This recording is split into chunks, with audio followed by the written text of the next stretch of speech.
The July 13th Research Security Center newsline tracks a significant volume of alerts across 3 continents. Reviewing this dossier reveals a series of localized actions that, taken together, suggest a shift in the global research landscape. Many of these reports focus on a pivot away from open, international collaboration in favor of defensive postures. The data shows 2 distinct drivers for this change. Foreign espionage campaigns are actively targeting industrial and academic intellectual property, while domestic governments are responding by militarizing their internal technology alliances. We are seeing a trend where governments are increasingly linking their university research output directly to their national defense and sovereignty requirements. This brief will map these active threat vectors, examine the immediate policy reactions in North America and Europe, and analyze how nations are attempting to fortify their internal research and development pipelines. Research institutions are finding that the old model of default open collaboration is being challenged by the need to lock down sensitive IP while maintaining a rapid pace of innovation. The newsline identifies concentrated activity targeting specific research nodes across Canada, the US, and the Netherlands. Internal risks are a significant part of this data. One case involves Dennis Liu, a former federal scientist at Natural Resources Canada. Before his retirement in 2023, Liu allegedly moved more than 2,600 sensitive files to personal storage devices. Investigators believe he intended to use his expertise in clean energy to secure a position in China, citing attempted cloud uploads linked to the Thousand Talents program. A separate report highlights an economic espionage case involving a former advisor to the Federal Reserve. John Harold Rogers was sentenced for sharing restricted economic data with contacts at Fudan University. Prosecutors showed he deliberately removed classification markings from internal documents before passing information to individuals linked to Chinese intelligence. In Europe, the focus shifts to hardware. The Hague Center for Strategic Studies issued a warning regarding the vulnerability of the Dutch semiconductor sector. Strategic companies like ASML and NXP Semiconductors are identified as primary targets. Their critical role in global technology production makes them susceptible to academic infiltration and supply chain coercion. The newsline also notes a cyber infrastructure vector. A joint advisory from the US, Canada, and the UK identified state-backed hackers linked to the Russian FSB's Center 16. This group exploits weak passwords and default configurations in standard network routers. By gaining access to these devices, they can bypass primary firewalls to monitor or disrupt critical infrastructure networks. These disparate actors, though distinct in their origins, are creating a persistent, multi-vector pressure on allied intellectual property through both physical and digital extraction. This environment of heightened scrutiny poses significant risks to individual researchers, particularly those working in dual-use fields. American seismologist Yulin Chen has been detained in China for nearly 2 years. U.S. Secretary of State Marco Rubio recently designated him as wrongfully detained. Chen's research specializes in the seismic signatures of North Korean nuclear tests.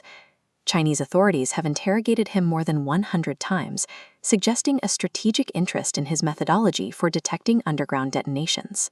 These external pressures are driving a cycle of domestic policy reactions. In the United States, proposed federal funding reforms are changing how grants are awarded. The proposal shifts authority from peer reviewers to political appointees, allowing them to modify grants based on domestic-first mandates. Researchers warn this political layer will make international projects harder to manage and discourage long-term transatlantic partnerships. As U.S. policies become more restrictive, the European Union is establishing new nodes of cooperation with India. The EU-India Trade and Technology Council recently launched talks to bring India into Horizon Europe. This partnership aims to build deep tech startup networks focused on semiconductors and quantum technologies. The United Kingdom is pursuing a more direct integration of its academic and defense sectors through the Defence Universities Alliance. This £182 million package connects 35 universities to the Ministry of Defense, explicitly training students for careers in robotics, aerospace engineering, and advanced manufacturing. These policy shifts indicate that nations are moving away from traditional open science networks in favor of more rigid, defense-oriented R&D pipelines.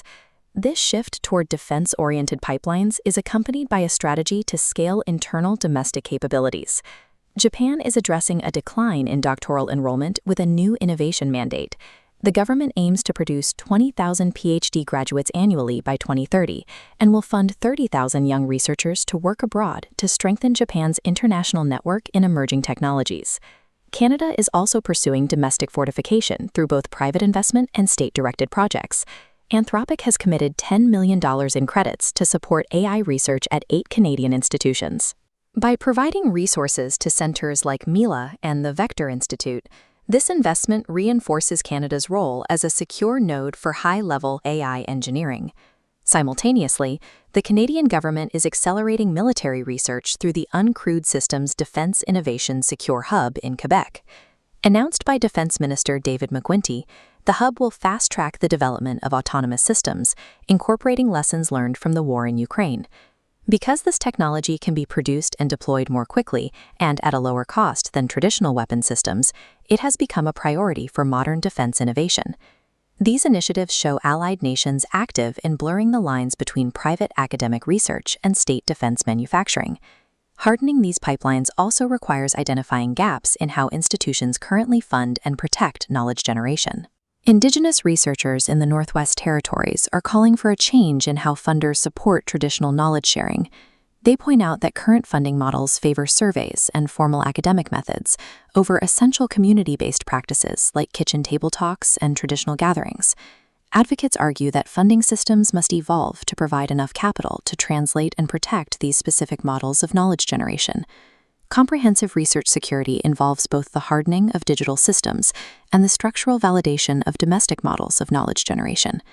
The reports from this week show that the model of borderless, open-source science is being replaced by a more complex architecture of secured strategic innovation.